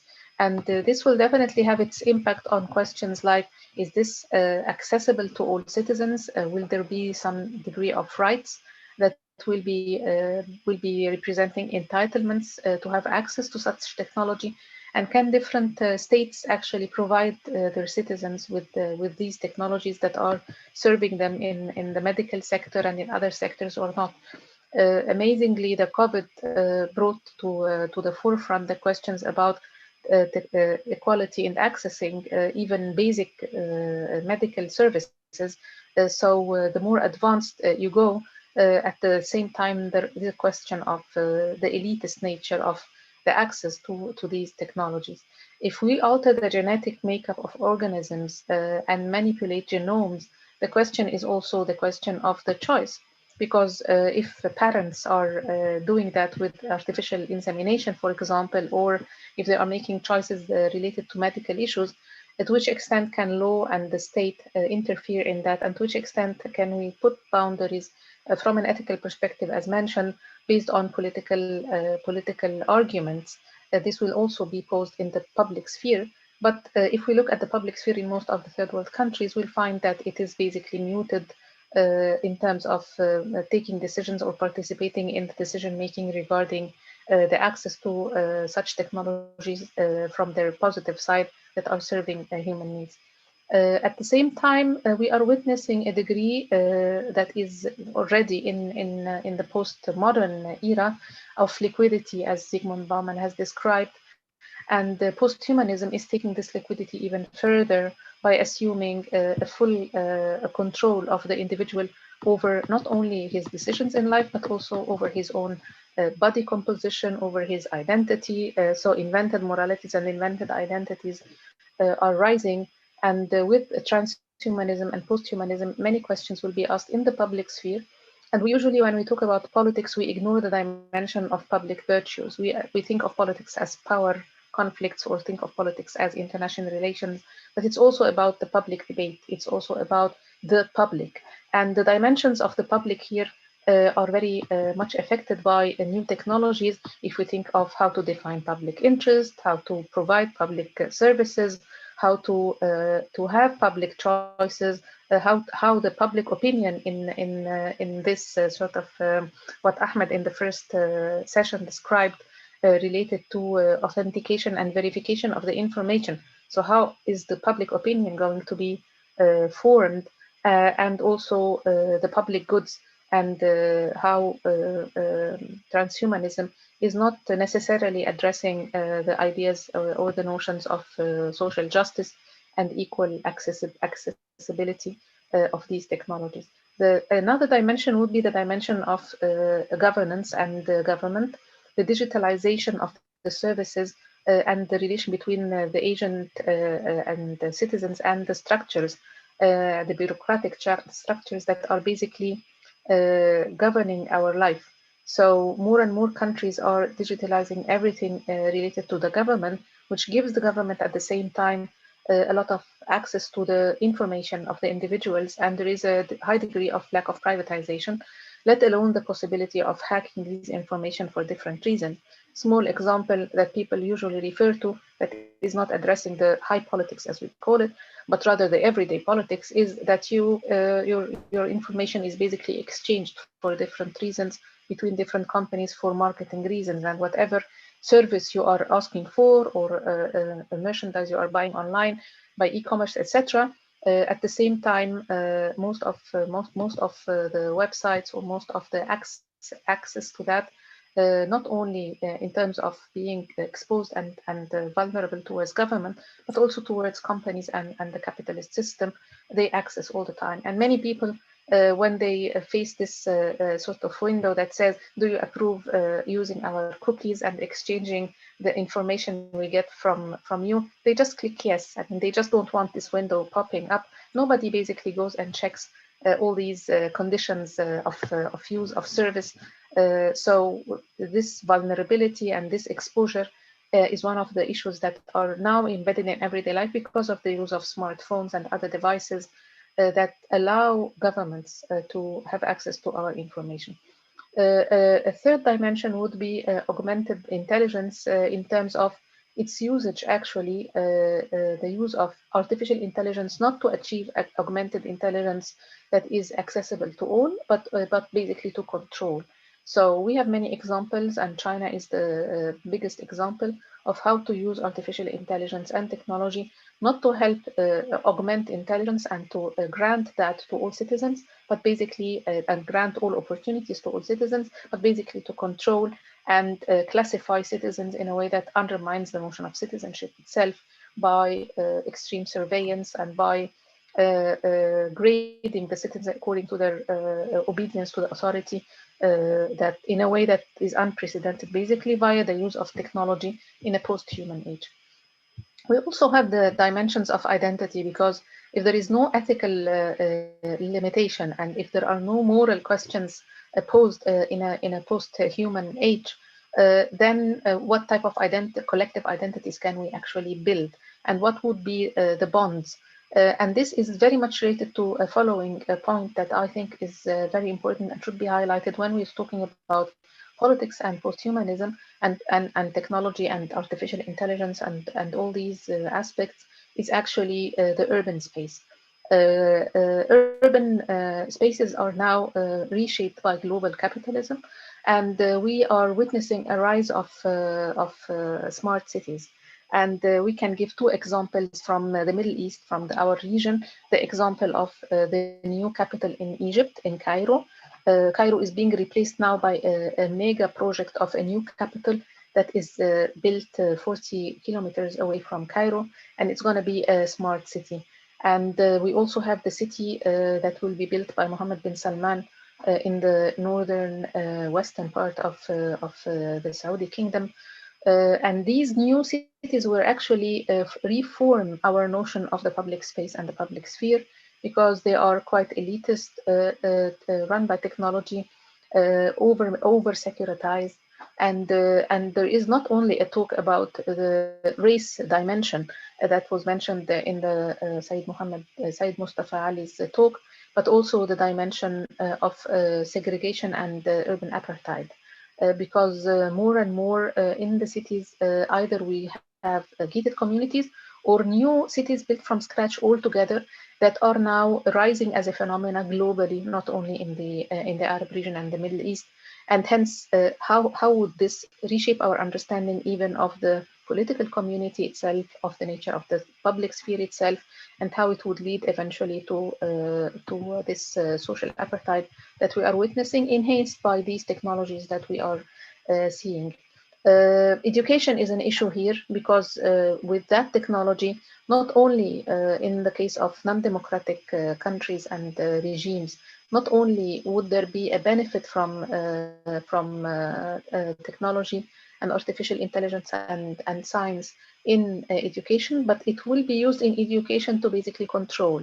Because if you can access all students via their digitalized systems of education, and through which you can trace and track what they are doing, what type of topics are they discussing, etc.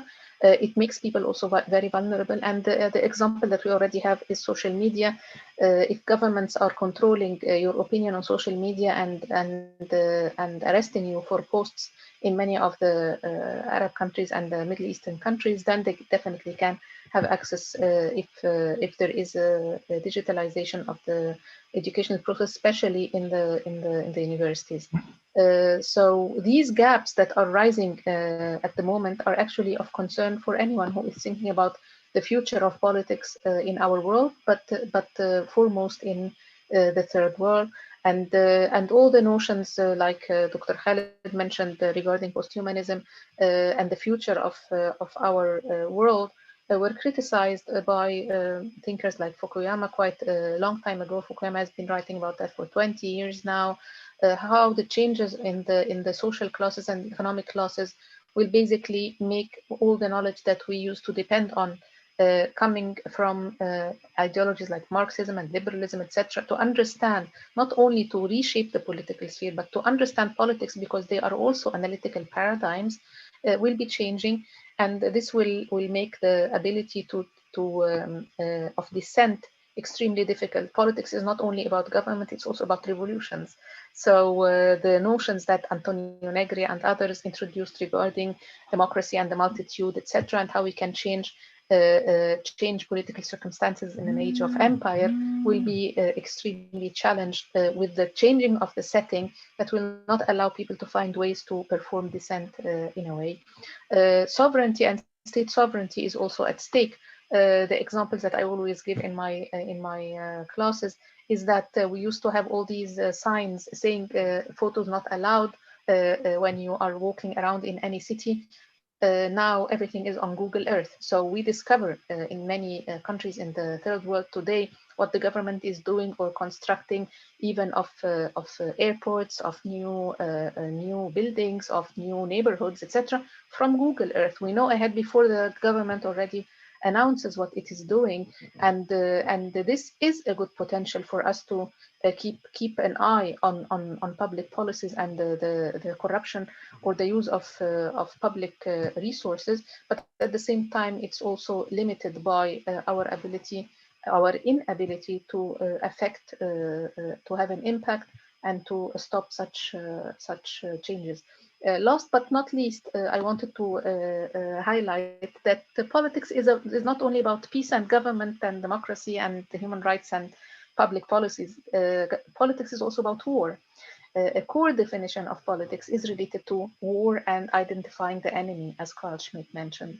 And I think that the realm where artificial intelligence and new technologies will have an impact on our lives is actually the domain of war.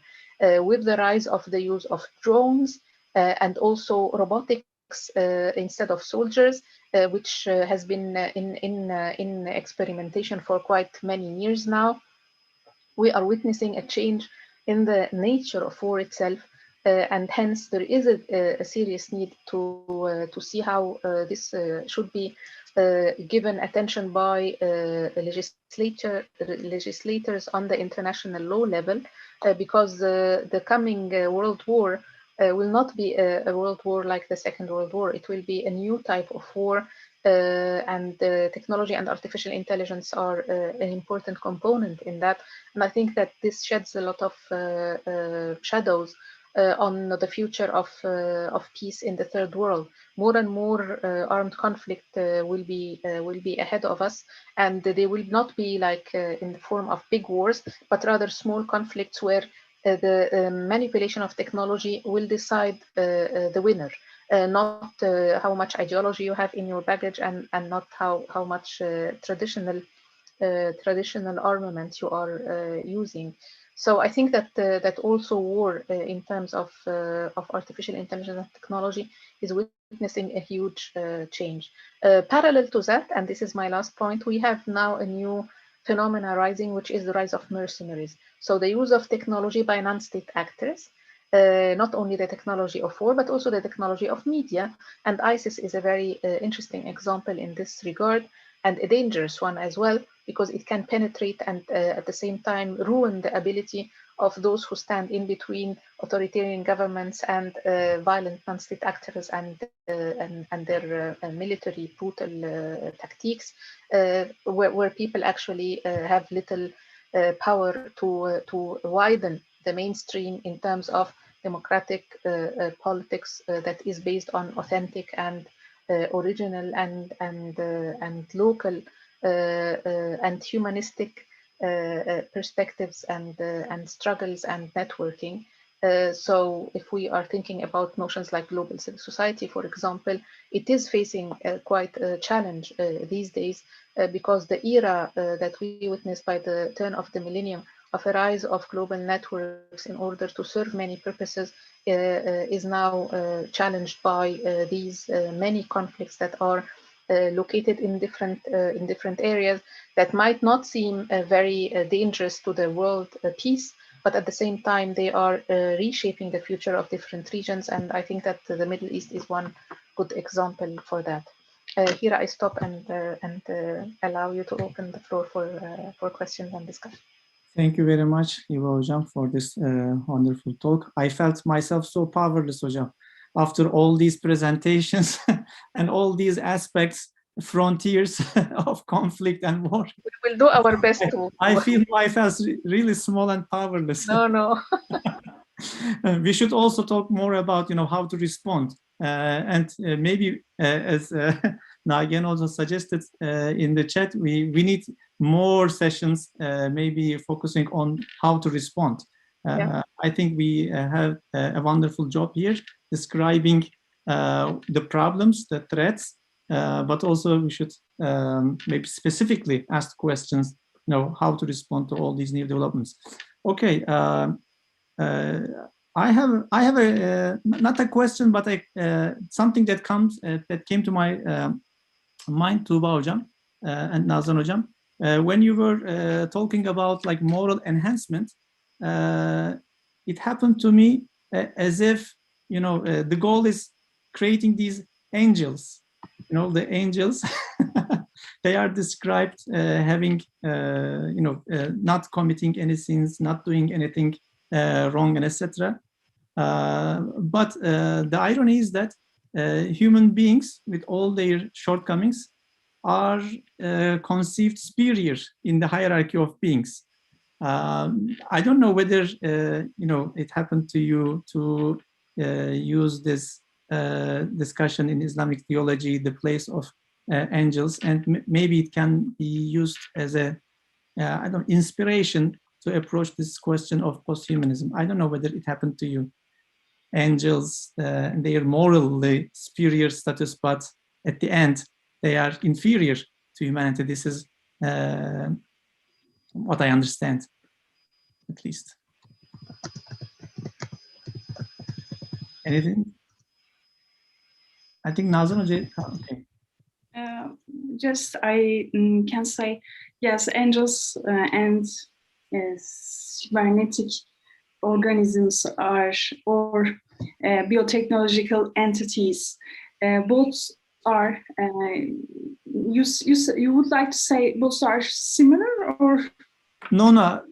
Just an idea. Maybe it can be used as a reference point. There is I'm sure there is a discussion in Islamic theology on the place of angels and the fact that they do not do anything wrong. And then there is another discussion in posthumanism trying to morally enhance the human beings. Maybe I thought, this old discussions of theology can be somehow used as a source, a resource of ideas in order to open up this discussion in posthumanism regarding, moral enhancement. Actually, this is a new discussion in the Islamic world, and I would like to say I don't have a deep information about this area, so I can't make any comment about this point. Maybe Tuba Hoca can reply. Okay. Yeah, I think you're right. We need to think about the free will. Free will. We make the concept of free will to the center, because human being with free will can make choices and choose the good and the bad actions. Therefore, it's comes superior to the angels. So we can compare this new cyborgs with this because they will not have free will. They will just like a robot or angel, whatever you say. But having free will almost better for becoming a robot, of course. So I think Islamic theology also considers this because free will is very important notion for our belief, or responsibility is so important because of hereafter. And we also have some problems like theodicy. We need to confront these problems with defense of free will. So we need. May I comment? Free will, I think. Sure, Heba. Yeah, I think free will is not enough, because I think it's especially in transhumanism and the use of technology. You can use technology to cure the human body from illnesses, but also we now have some people wanting to use technology to alter their own human body. So they want to, I saw a YouTube video about a person who inserted an antenna in his brain via an operation, a surgical operation, in order to be able to control his sight, so that it sends to his eyes like signals related to colors that are around, for example, or signals that are around. And to which extent can we accept that such experimentation based actually on free will? Because free will here will be used as I want to use. It can be used both ways. If you don't have like an ethical frame that is based on a culture, a common culture, and the public civic virtues agreed upon in a society, everyone can do anything.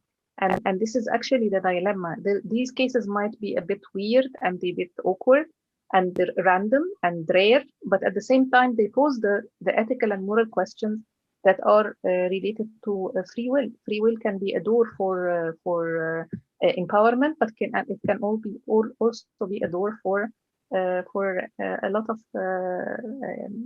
non-ethical actions. So we need to talk about the meaning of life, the value of life. So they could not answer these questions, I think, properly. Interesting. Okay, Dr. Ali has a question. Given asymmetric power relationships, how is a common cultural and ethical frame going to emerge? Okay, tough questions. Yeah, it's tough, and unfortunately, unless there is a mainstream of building consensus in a society, the rising counter forces will be ISIS-like, will be violent, because they will try to enforce it on a sort of disintegrated public. If you do not allow the public to develop its own public debates and deliberations in order to reach a consensus on some basic issues in society, the reaction would be basically violent. And this is the need, the importance of democracy and the importance of shura in the case of our Islamic concepts. Otherwise, violence will emerge. And also, I think it's not impossible, but it needs a lot of hard work. And also, like Dr. Khalid mentioned, realization of the tools that are now at hand, but also the risks that they carry.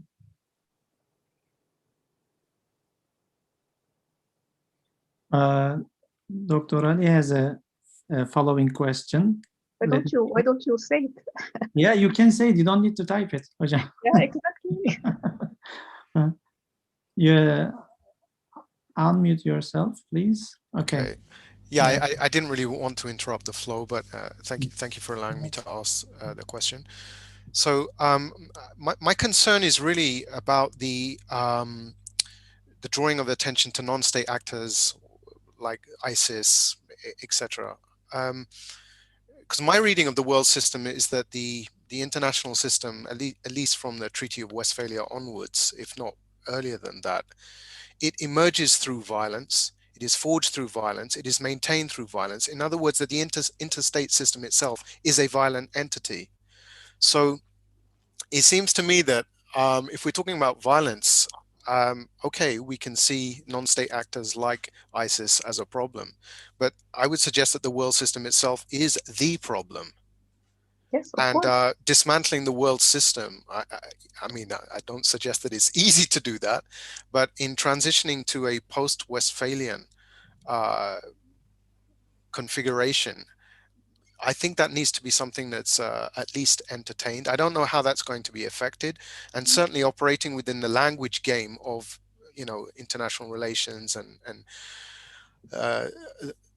kind of the configuration of normal politics, I don't think is going to deliver, particularly in relation to the kind of things you're pointing to about the role of technological development in either, at least on my reading, maintaining or expanding these asymmetries between states.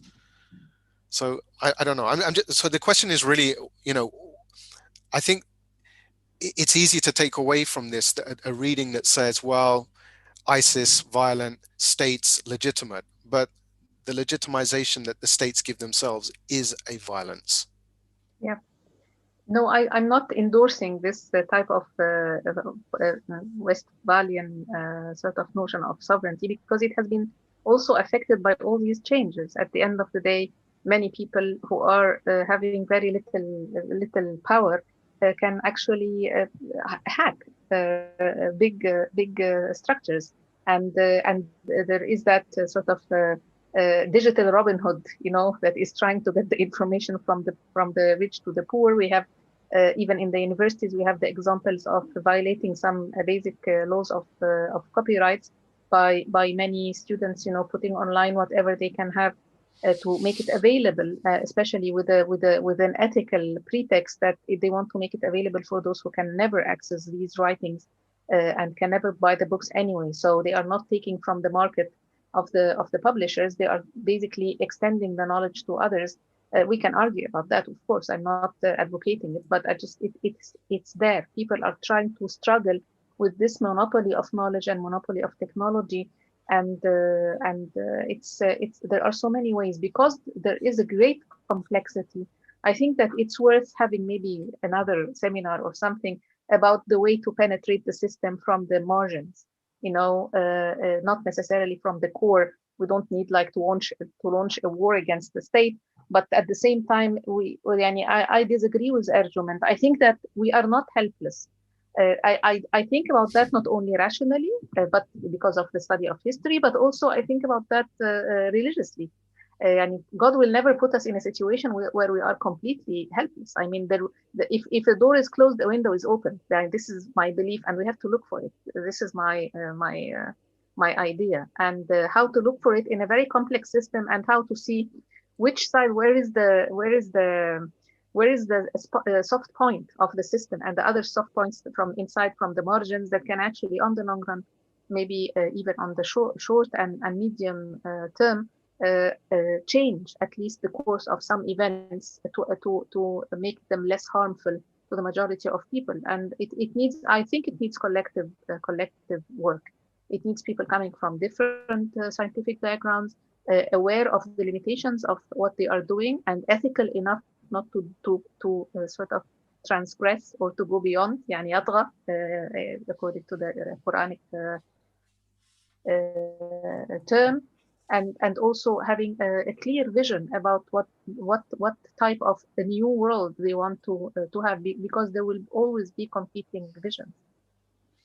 Could I just briefly follow up on that? I really like what you've just said in terms of resistance, which I'm reinterpreting through the frame of tactical resistance, strategic resistance. And this last point you've made about competing visions, I mean, I was trying to allude to that in my closing statement about not playing, effectively not playing by the same language game, or not playing according to the same language game. In other words, that let's speak specifically in the Muslim context, that Muslim or Islamic futures shouldn't be a dialect within the grammar of Western technocentric futures, that we could think otherwise. Yeah. And I think our incapacity to imagine otherwise, or to dream, or to think otherwise, this is part of our colonization itself. Yeah, I think it's cognitive resistance as well. Absolutely. So we have at the beginning to feel that we can do something that is different, and at least be aware of what is done around us. This is the transformative role of knowledge. That it makes you see what is going on, instead of just going along and not even recognizing what is being done to you. So I think this is a good starting point. Okay, thank you very much. I hope this symposium is a first step towards that, thinking otherwise. First, analyzing, understanding what is going on, what faces us, and then maybe also trying to think in other terms, as you have suggested. Let's end our session here, and our next session will be in 7 minutes, inshallah. Thank you very much to all the presenters, our professors, and to all who joined this session, our listeners. Thank you very much, and let's meet in the next